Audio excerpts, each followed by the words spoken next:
Being a chef would be too much hard work. I'm really interested in fashion, but at the same time I find it quite competitive. Secondhand stuff leaves you more open to whatever your own personal style is rather than feeling dictated to by shops. Yeah, I'm not really a morning person. Everybody remembers Robbie Williams said I had a face like a satellite dish. I don't think writing or co-writing my songs makes me a better singer, but I haven't really got an excuse not to do it as I've got too many opinions. I don't know why people think I'm polished. I often leave the house with buttons missing and ladders in my tights.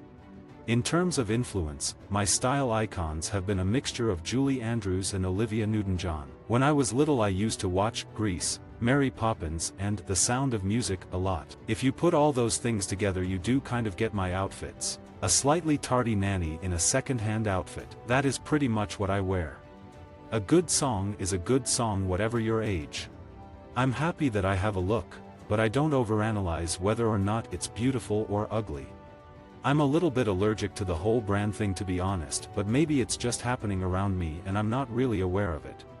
On my wedding day, I didn't want a natural, blushing bride look. I had a full-on hairdo and red lips. I thought it would be disingenuous to do the whole virginal look, so even though I had the white dress, I had pink net underneath. Come rain or shine I walk short distances rather than taking my car. I'm the messiest person I know. I used to be hung up on my figure, but it's a waste of time. I don't believe in diets. Have 4 pints one night, be healthy the next.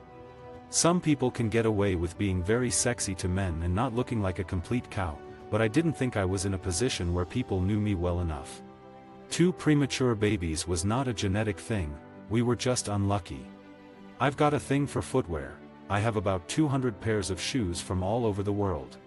For every person that says I'm the new Audrey Hepburn, someone else says that I look like an alien. I'm a sucker for good black skirts and pretty little shirts and kooky tops. I have to admit that shopping satisfies my craving for immediate gratification. I think there's quite a lot of cowardice in music. I don't mind if it goes wrong, I just want to go for it. There's so many singers, you watch them and a lot of it is waving around. You don't get this feeling that they're really thinking about what they're saying. Having a successful first album is one thing, but a successful third is another. You have to apply yourself because you'll never get a better opportunity than the one you have right now. Having said that, people know by now if they like me or not. I don't need to prove anything. When I first started out, I got criticism for the way I look. I think, now, it's a good thing because, why would you want to look like everyone else? Not all my shoes are designer. In terms of clothes, everything is on the same level for me. If I like it, it doesn't matter if it cost £200 or £2. I'm attracted to things rather than labels. Also, I think women really come into their own in their 30s. A lot of what inspired many musicians is celebrating differences, and people relate to that. More people feel like the unpopular, freaky one than the one in the in crowd. I don't think that old-fashioned idea of record companies exists anymore. There are a lot of people out there who lie about their age and I think it does us all a disservice. It can't all be over when you hit 30, that would be rubbish. I've been DJing a little bit, so you get used to the fact that music sounds brilliant when it's loud. Getting up to dance to your own stuff looks pretty pretentious, and leaving the dance floor when it comes on is just awkward. But I quite like that the public has a very short attention span. If I haven't been on telly for a little bit, I can sense it. People don't take as much notice of you, it's really quite palpable.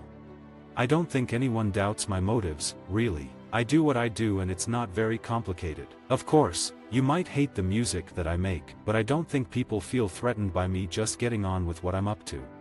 I learned to stand up for myself at school where I was never too popular. I wrote the worst novel ever. Philately is normally a boy's hobby, but for some reason it was in vogue at my junior school. Between the ages of 8 and 10 I collected avidly. I'd pore over my Stanley Gibbons book, obsessively checking my collection's value. I always hoped I'd stumble across a really valuable one, a penny black or an inverted Jenny, but it wasn't to be. Now when I say Sophie Ellis-Bextor I feel that's not really me because that's become this entity from doing the gigs and the shows and the makeup contracts and whatever else. My rule for the corporate stuff is the same as with my music. I do whatever means I can sleep at night and whatever means I can be dignified. I must confess I knew very little about the trance scene. I'm more house and commercial dance, but it was really interesting and different. I'm someone who has always been quite clear about what I like. In the studio, I'm not a control freak, but I know what I want. Someone had my number and they started text stalking me. I've never replied to them. It was tempting to write back, but I resisted. It's funny how intimate it feels to get a text. My parents separated when I was 4. It wasn't the smoothest of divorces, but then, as my mother always says, you can't have a passionate marriage without a passionate divorce. I was an only child, but then my parents resettled with different partners, and I am now one of 6. The fact that my mother was on television every week while I was young was occasionally awkward, and often frustrating. I'd never really thought about it before, but now you ask, I can see that how my parents handled money definitely affected my relationship with it. Like my mom, I sometimes buy things I shouldn't and fill my house with rubbish. I think I'm fairly good with money, but I've developed some strange tics. In shops I don't like to go to the counter unless I've got at least 2 things to buy. If I'm walking around with just one thing in my hand, I'll put it back and wait a few weeks because that doesn't seem like a proper purchase. I started my music career at 18, and for a long while I let other people handle my affairs. That's part of the reason I called the album Shoot from the Hip. I did feel it was time to open up more. Visit our website for more quotes, quoting.com.